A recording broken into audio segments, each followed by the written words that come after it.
Okay, we're recording. All right.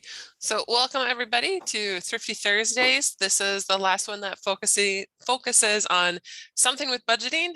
This time it's an envelope system. My name is Sam and I'll be doing this one, and joining me is my colleague Sharon, and she gets to teach next week. So you'll get to hear her voice again if you've signed up for that one. Um, so we are doing these 5 Thrifty Thursdays to be able to just have an opportunity to jump deeper into different topics that both Sharon and I, when we teach, we realize we kind of skim over and don't go into depth. And so our whole purpose was to be able to have some time to be able to do that. Again, we're sharing the budget cycle because all of these 5 topics affect the budget cycle. And the first step is to set your financial goals, then track your expenses. Track your expenses is usually where people get held up on because it's a lot of work. You have to remember to do something with those, once you have those receipts or put them into an app or that kind of stuff. Then prepare your spending plan or budget, follow that plan, evaluate it at the end of each month, adjust it for the next month, and then you may have new financial goals because you might have set ones that you've met and completed, and now you have something else that you want to look forward to. So all of these relate to having a successful budget. So what is the envelope system? It is a system where each expected bill or expense for the month is written on the outside of an envelope, one envelope for each bill or expense. And the idea is that, you'd have multiple envelopes with you for different categories, and that's how you would use the system to budget. So the envelope system isn't necessarily for all of your expenses. If you have a rent or a mortgage, it'd be kind of silly to be carrying around a pot of cash for that. It's probably easier to have it automatically withdraw or to write a check every month. But there are certain things that can be very helpful for. So an envelope system is best for more flexible expenses that may not always be the same every month, but you can kind of take an average and be able to use them. So I marked clothing and accessories as an option for one that I think would be useful to use an envelope system on. If you would, in the chat, just kind of look at this list and think of other expenses that are on this list that might be useful to use with an envelope system. Again, any kind of flexible or the semi-annual infrequent expenses may also be a good use of the envelope system.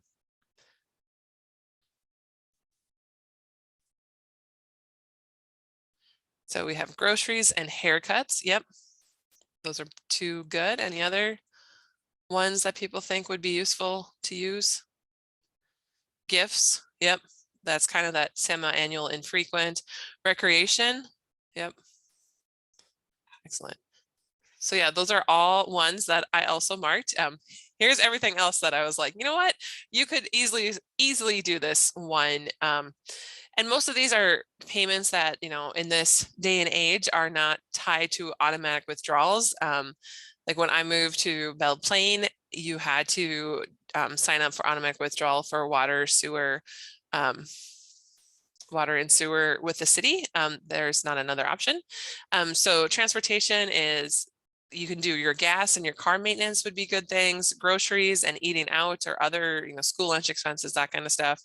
If you use tobacco or alcohol, dry cleaning and laundry could also be one.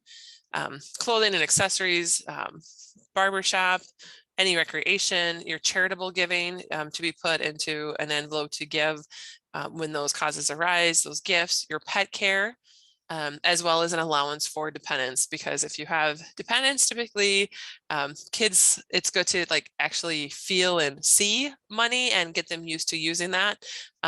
And most, if you're giving an allowance to a 5 or 6-year-old, they probably don't have a checking account quite yet. So that's how they're going to get the allowance if that is happening. All right. So how exactly do you use the envelope system? First, you write the name of the bill or expense, such as food, gas for your car, credit card payment, on the outside of each envelope. And an envelope system is something you can personalize for yourself. So make sure it's the categories that make sense to you.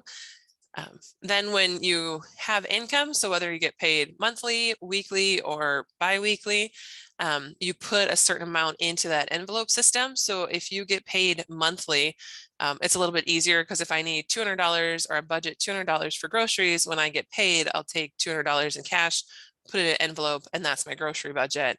Where if I get paid every week, maybe I'm taking $50 a week or $25 and then $75 and then $100. It might depend what other bills will be due to make it work to put that money into the envelope. But so that's something that you do have to figure out with the envelope system as well. And then you put in, the amount of the bill or the expense that is written on the outside the envelope. So $200 for groceries, $200 goes into the groceries, $200 for gas, that goes in there as well. And then when the bill arrives or when you are going to go spend it, you remove the cash from the envelope and make the payment. It's helpful I find it helpful when I'm using the envelope system to, if there's a receipt, to put that receipt back in, just to keep myself be able to like acknowledge, yes, I bought groceries with my grocery money. I did not buy groceries with my hair money or that kind of stuff as well. And then track each bill or expense by putting that receipt in. If it's not available, have another sheet of paper in or another method to be able to write the date and the amount paid so that when you go back at the end of the month to see how you did, you are able to know what exactly you did or did not pay with that as well. The other thing is that typically with envelope system, if I budget $200 for groceries a month, and at the end of the month, I still have $45 left, it's up to you. Like in my world, I put a new $200 in for the next month, and that $45 carries over to be used because we don't always buy, like your flour, sugar, eggs, some of those staple pantry shelf products all the time every month. But when you do need them, that bill could be quite a bit more expensive. So that carryover gives you kind of room to be able to get those pantry supplies. So what is the advantage of the envelope system? For most people, it's because it's cash based. You have your envelope, you get cash out, you put it in, your 5, 6, however many different envelopes, and you spend it. And so you have that physicality of like touching a $20 bill, getting it over, maybe you get change back, maybe you didn't, which is a lot more, for a lot of people, is a lot more real than just swiping a card and it magically goes away from your account. And you don't really feel that where, when I know when I have cash, like I don't want to spend it, I'll rethink my purchases. So that is the biggest advantage as well. What are some disadvantages? Safety could be a disadvantage. So it may not be safe to keep a large sum of cash. That's why it doesn't make sense to do like your mortgage or rent, because that could be $1,000 or more, or hundreds of dollars to have that sitting around. With envelopes, you may not want to take every envelope all the time to keep it stored in your home. And if you have a safe at your home, just to take the ones that you need. And then, like if you get a haircut every 3 months, every month you put money aside when you go to get your haircut or styled or whatever, that's when you would take the envelope instead of carrying it around in your purse or your wallet or your vehicle. So that's something to think about, is just that safety versus, a debit card. If it's lost or stolen, you can call your bank and have it, let them know, and they can shut it down for temporary if you find it, or reissue another one. Another one is that organization and convenience. For some people, it may be difficult to keep them organized, to remember, if you're get busy and you set something down like, oh no, what did I do with the envelope? Or if you share going grocery shopping, figuring out like, okay, I have the envelope, now my partner has the envelope. Does my partner have the envelope, or do I have the envelope? Or is the envelope in a car, somewhere? Where exactly is it? So that switching back and forth could be a little tricky for some people as well. And it may not be convenient, like, oh, I'm going to get groceries, but my partner has the envelope. So then figuring out what happens when that happens. The other disadvantage is that temptation. So using that cash for spending for something else instead of the planned bill or the planned expenses. So, for example, like I have the grocery money, but I decided I'm going to go get my nails done. And now I just spent it on my nails. Now I'm short $40, whatever it is. So that is sometimes tempting for people as well. Okay. So when you think about the envelope system, the manual part of it, is it something that you think would work for you? Or if you've tried the envelope system, did it work or has it not worked? And why or why not? And Mary put in here, yeah, you could use it as an emergency fund to have some cash on hand if, a credit card isn't working for some reason, or if, something happens, and you don't have other, so yeah, a cash emergency fund would be helpful too for that. So, and we're also pretty small. If you'd prefer to unmute yourself and share, we're okay with that. This is being recorded, so it would go out to other people too. Oh, somebody shared that they've used it for, week at the lake money, and it has worked well. Yeah, an envelope system, if you're traveling, can be kind of nice. I often break if I'm traveling, like how much food or other expenses each day. So then I know like I'm surviving on $20 a day or $50 a day or whatever. That's my plan. And that kind of holds me to it because oftentimes when we're out of our routine, we can just have way too much fun and then be surprised when we're only using a credit card or a debit card, how much we really did spend. So does anybody else have something to share?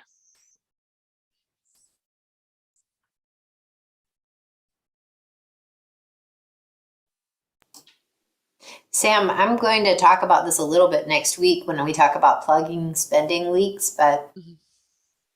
I think an envelope system works really well when you are first addressing spending leaks because it is so like it's so concrete. Like all you have to spend is the money in the envelope, and it just helps really drive home the point that like, oh, this is a spending leak because I'm blowing through this money in a Mhm. week as opposed to a month or Yeah. something like that. So in that Yeah. sense, it does work for me. I wish Yeah. there were an easy way. There is that app called Envelopes, which I think Mhm. is supposed to be like an envelope system that's online. Yep. But it would be nice to have an easy way to kind of create an Mhm. online version of an envelope system. Yep. Yeah. It's funny that you say that, Sharon, because my whole next slide is all about different apps that talk about that use the kind of envelope system in an app form. So somebody else just shared that, oh, the state fair. It's like when she walks through the gate, she thinks, oh, a $9 soda is cheap. I'll get two. I appreciate the honesty. So yeah, places like that, state fair, county fairs, festivals, just something that's out of your norm, an envelope system really works really well for. I have a lot of like friends of mine who they're they don't use an envelope system for a whole lot, or that's not necessarily what they call it, but they do for their eating out budget, if that is something that is included in your budget. Um, they do use that cash base because it doesn't seem that hard, like, oh well, we're busy, we'll just run through and grab something from this drive through or grab something extra at the grocery store, and then not thinking like we're going to be home in a half hour and we have all this food at home. And it's pretty easy to spend a lot eating out, especially if you travel for work or drive um, longer distances for whatever reason. um, so for a lot of people, the eating out and the groceries is really where, because then they're like, oh, I have $4.50 for a family of five to eat out. Maybe we'll just wait till we get home. Or, and they'll be like, I found a lifesaver. This will, we'll be home in an hour or whatever. So that is, good, those kind of special occasions or certain things that you struggle with. Um, so there are, as you can see, I put down 5 different apps that use or have an envelope system feature where you break them down, and some of them might be a pie chart where you see your pie chart go away or fill up. If I have $100 and I spent 20, and then it'll fill up, meaning okay, now you've reached your limit. um, some of them have like little envelopes that are super cute, and then you click on the envelope on your phone, it opens up, shows you what you have spent, what you have left to spend. Um, Others aren't quite as, I think those two were the cutest or the most fun for me. maybe cute isn't the right word for an app, but I thought they were. And then the other ones are, a very, like Simply Budget is a very simple that, it had the categories. It didn't call them an envelope system. It just said like, here's your groceries and here's what you spend and that kind of stuff. Which each of these apps, which we talked a little bit about last week, there's advantages and disadvantages, and it's finding what works for you. So I had downloaded Envelopes, the first app on this list, probably 2 years ago. And back then they had a free version, and now they don't anymore. You have to pay for either a simple or a deluxe version. So I was surprised by that. But the other ones, the other 4 on this list, I believe I'll do have a free version. And then they all also have a optional pay version, which means that you may not get ads or the little pop-ups that come up with apps and that kind of stuff.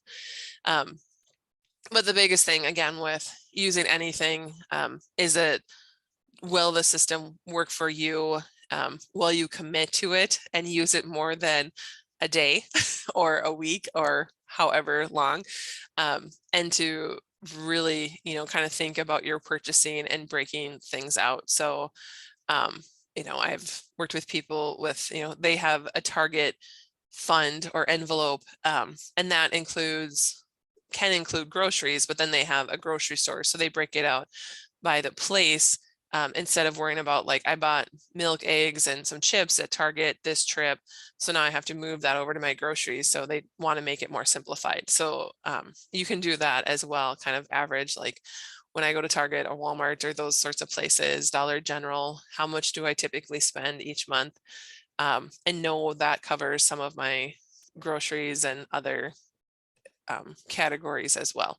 So that's always that's the nice thing about budgeting, in my mind, is that you can make it work for you, what makes sense for you.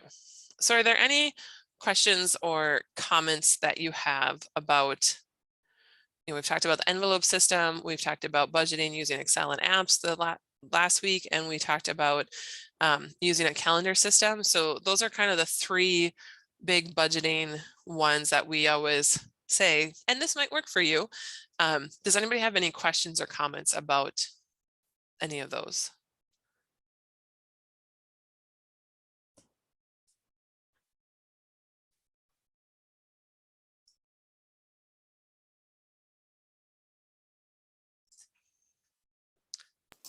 Do you see that question, Sam? Yes. You will receive all 5 of the Thrifty Thursdays and possibly a Who Gets Grandma's Yellow Pie Plate presentation. I'm not sure, to be able to review. And then those will come out in about a month. They get transcribed and make sure that they are presented correctly or whatever. So yeah, you will be able to watch other videos as well. All right, so feel free to put any more questions or comments in it. The envelope system is super short and sweet, so we won't even need a whole half hour unless people have questions, so feel free to ask them. We do ask that you do this evaluation if you can. And then again, in 30 days, you'll have a follow-up with a playlist of the series webinar recordings will be provided. If you do need a certificate, please email me. I have time tomorrow to actually send out certificates, so that will happen. Last week I got sidetracked by a snowstorm at my parents' place, so it did not happen. We do have more webinars coming up. Our last one, our last Thrifty Thursday is Sharon next week doing plugging your spending links. And then there's one left for recovering health. And then we do have more coming up in May, June, July, and August as well. And feel free to hang out with us. So I see some comments came through.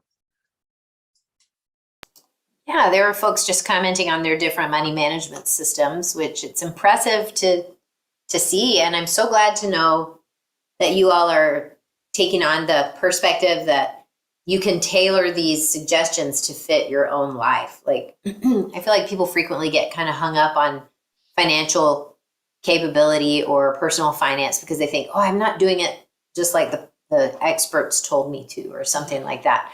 When actually, there's no 100% right way to do it. It's really to find a way that is manageable for you and that works for you. So if you want to mix and match, that's a really creative way to address it. And Star says she doesn't use, I think you said she doesn't officially or something like that keep an envelope system, but she has envelopes in her purse. And when she runs out of the money, she's done Mm, for that, which is great. yeah. Yeah, growing up, my mom had her special section, and I realized it was our clothing budget that she put in a, zippered kind of hidden spot of her um, billfold. That's what it's called. Um, and then she also had a spot in her purse that was our eating out money. I put it together as I got older. Like I just thought they were magical places. She had money, but they each had their reason. And kind of what Star said, when it was out, it was out. We were, oh, we have $4 left. No more, that's it for back to school shopping. You better have gotten what you needed, or else you're buying it on your own, was usually my mom's response. So Yeah. yeah. Well, I do love the envelope system because of that, the nature of actually seeing the money being used. I think we've probably talked about this in other presentations during this series, but if I pay for something using cash, it just has more effect upon me than if I pay using my card, because having to, you see the pile of money diminishing as you're paying for things. And Yep. that is a really good lesson for me. And so every now and then I like to keep an envelope system just to remind myself of the almost like the pace with which I'm spending the money, even. And it causes me to pause a moment before I spend it sometimes. Yep. Yep. Yep. I Oh, agree. there's some more chat. Let's see here. Ooh, Deb prefers to pay with cash. Do you want to say a little bit about why you prefer that, Deb? Oh, Bethany's saying that's great that your mom taught you about that when you were young, Sam. Not a lot of people have that exposure. And all of a sudden, I'm telling you, Sam and I work all the time with people who are adults and all of a sudden have no clue. Yeah, because it's something that parents kind of, well, it's weird. In the United States, people consider money to be a very personal and private topic. And so even sometimes with their own family members, they won't, you know, talk about it very much. And definitely, I think parents kind of feel this, or all adults maybe feel like they should know this somehow, just it should seep into their brains. But if no one teaches you about it, how would you ever know? And it's through trial and error. That's kind of how people wind up learning it. Mm-hmm. Yep. Yep. And Deb just said she feels better able to manage money when she uses actual cash, Oh, which, yeah. yeah, I mean, that makes sense to me. I find the same thing. And sometimes it's good to just kind of I call it my cash only month, where it's like once my rent, utilities, all that kind of stuff, it's like, this is and I don't really do an envelope. It's for gas, groceries, whatever. But I'm like, this is what I have to live off this month. And how well do I do? I'm not using my credit card. I'm not using my debit card. I Mm-hmm. obviously leave a little bit of money in my account to make sure I cover everything, but it makes a difference. It also, when I do my cash only months, I find myself like not buying as much online too, because I can't pay cash for it. I guess I could take that cash away and whatever, do it that way, but it kind of stops me as well. And that's the downside to envelope system. If you do a lot of online purchases, using an app would probably work better, unless you are good at removing the exact amount of cash out and putting it into your account to be able to pay it another method. So Mm-hmm. yeah. Well, and then I have not developed any educational resources about paying like with your phone, but I think, it'll be coming soon, I believe. Hmm. But to me, that seems like that would be an even less restrictive way to pay for things in terms of my own monitoring Hmm. of where the money's coming from. So, I mean, it feels like it must be, because otherwise, you know, the businesses wouldn't want us to use it. Like, it seems like they like it when we Right. spend our money freely because Yes. they make money. Yep. So, well, good. That's all we have for you today. Um, and if you have questions, we'll stick on around a little bit more. If not, thanks for joining us. And I saw a question come in. Suggest so unnecessary permissions. I'm thinking you mean like having to tie everything to a financial institution, like a credit card, your banking account. So um, off the top of my head, I don't remember which ones were which, because I kind of looked at all of them once. But some of them did require you to put them to tie like to your bank account, credit card, those sorts of things. There were 2 of them that was not a requirement. And I want to say it was the Simply Budget and the Simply Budget, I believe, was one. And then the other one would have been the Good Budget, I believe. Those were the 2 that you can like manually put in. This is what I spent on groceries. This is what I spent on eating out. This is what I spent on gas, that kind of stuff. So you didn't have to tie them to each other. But then that's on you to go in and enter the information. Yep. Oh yeah, I know it, Deb. It does feel like why do you want to see that? Or Yep. Yeah. And I mean, I have a small hometown bank that doesn't connect to any apps. So that limits what I can and can't do, which is actually okay sometimes. So I have to manually enter if I'm going to do my bank. So it's good to know too. So next week we'll be talking about plugging spending leaks. So it'll be the finals of the 5 Thrifty Thursday series, but this has been a lot of fun. And we've had great participation from all of you. It's been, now that this is our 4th time, I'm recognizing some return attendees. So that's fun to kind of develop some connections out there with all of you. And yeah, I hope to see you next week too. And thanks for coming to all of these and to this one today. And yeah, we will, Deb mentioned she wasn't able to see all of them, but we will be sending out all of the recordings to all of you, along with all of the, well, we already are sending out all of the resources. Bye, everybody. Jose hopped off already. I was hoping he might stick around. We could say hi. Oh. He's our #1 most enthusiastic registrant. He is. I think he does every webinar. Okay, I'm going to stop recording.